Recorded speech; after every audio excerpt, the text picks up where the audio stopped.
Hai Sob Gengs, apa kabar? Harus pada baik dong. Apalagi kalau nontonin video edukatif yang mengandung adiktif dari kita nih. Jadi Sob Gengs semua pasti harus sudah tahu. Oke, tanpa basa-basi langsung aja kenalin. Aku Virial dan rekanku Abu. Kami di sini yang bakalan nemenin Sob Gengs semua sampai video beres. Tim adiktif tuh apa sih?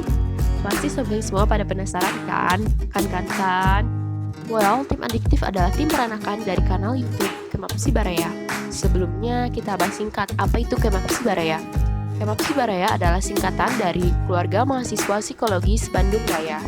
Dari kepanjangannya aja, Sob Gengs semua pasti udah tahu dong Kemapsi Baraya itu apa. Yap, bener banget.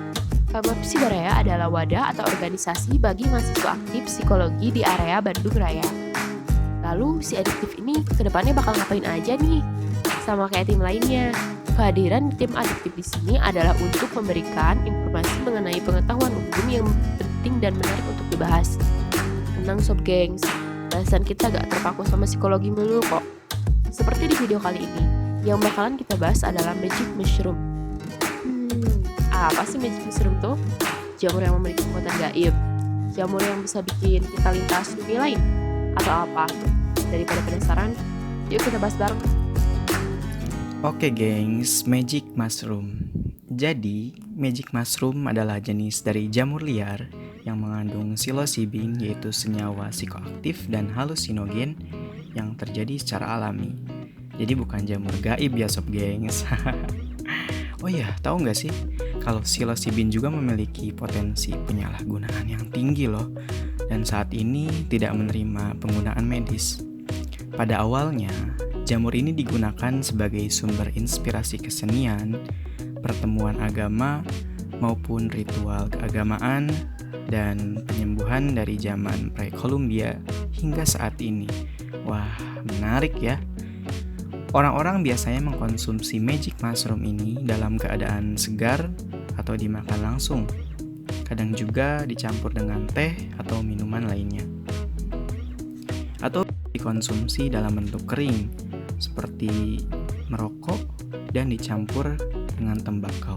Fakta lainnya adalah bahwa penggunaan jamur ini juga dapat menimbulkan efek yang berbeda bagi setiap orang yang mengkonsumsinya, gengs. Tergantung pada kesehatan, banyaknya jamur yang dikonsumsi, dan variasi dari si jamur ini. Efek jamur ini biasanya dimulai dalam 30 menit setelah dikonsumsi atau 5 hingga 10 menit ketika diminum dicampur dengan air seperti teh atau dijadikan sup, dan efeknya bisa bertahan hingga 4-6 jam, gengs. Nah, efeknya itu apa aja sih? Ada banyak loh Sob Gengs. Antara lain euforia, halusinasi, mempercepat pernapasan, detak jantung tidak teratur.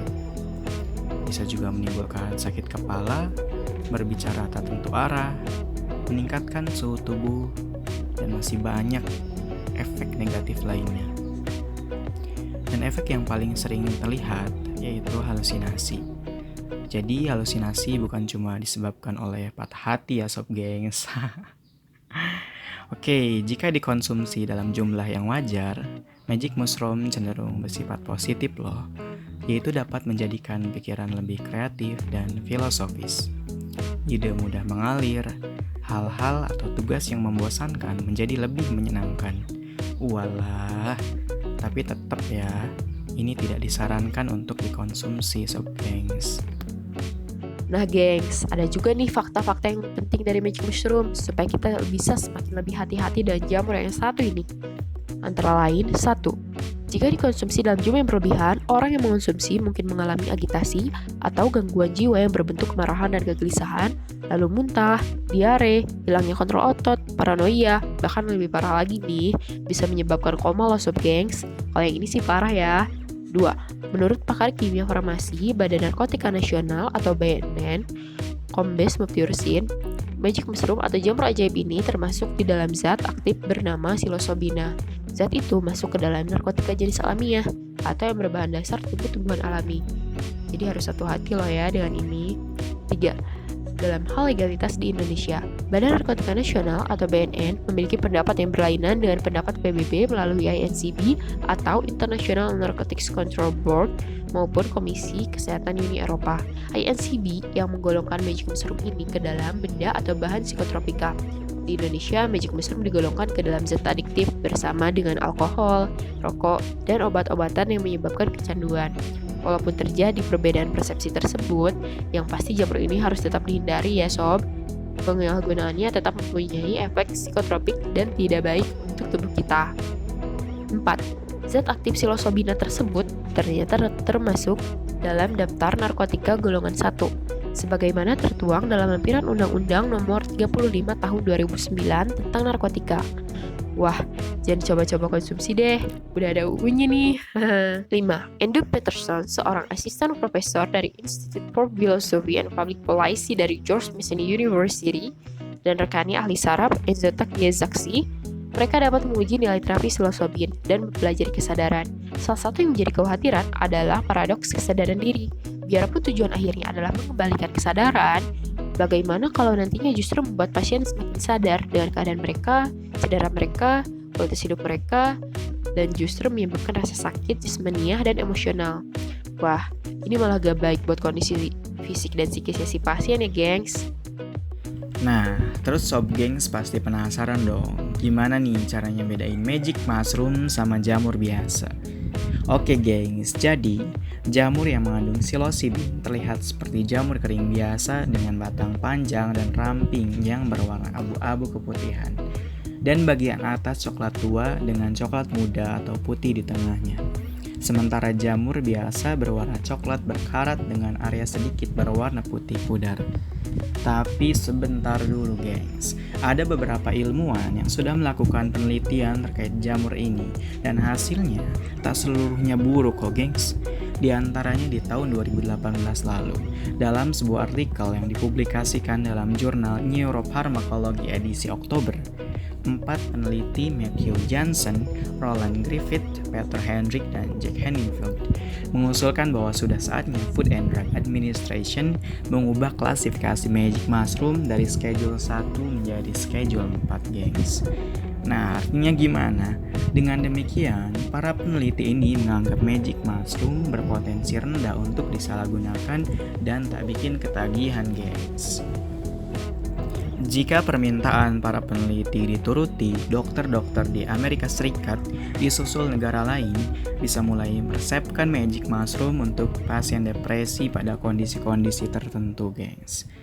Penelitian dari King's College London juga mendapati bahwa terdapat bahan aktif psilocybin yang terdapat dalam jamur dapat digunakan untuk mengobati depresi. Hasilnya, para partisipan yaitu sebanyak 89 sukarelawan yang menggunakan psilocybin mengalami perubahan depresi sensori dan mengalami suasana hati yang positif. Hasil ini sama dengan efek dari obat-obatan psikedelik untuk orang dengan depresi. Peneliti juga tidak menemukan efek samping serius terhadap fungsi kognitif dan emosional pada orang yang menggunakan psilocybin. Dan fakta terakhir nih gengs, bahwa terdapat terapi yang menggunakan efek dari magic mushroom ini. Mengutip dari Life Science, terapi ini dikenal dengan istilah breakthrough terapi. Terapi dengan zat yang ditemukan dalam jamur yang kerap ditemukan di dekat kotoran sapi ini tengah berada dalam masa percobaan klinis gengs. Jadi sob gengs semua harus bijak ya kalau bertemu jamur yang satu ini. Sementara dalam masa percobaan klinis dan belum ada keputusan aman untuk dikonsumsi, lebih baik jangan coba-coba mencicipi dulu deh. Nah, segitu dulu ya sob gengs, fakta-fakta yang baru bisa kita kupas mengenai magic mushroom. Buat sob gengs yang tahu fakta lebih menarik dan informatif mengenai magic mushroom, boleh komen di bawah ini ya. Semoga informasi yang adiktif kasih kali ini bermanfaat ya sob gengs.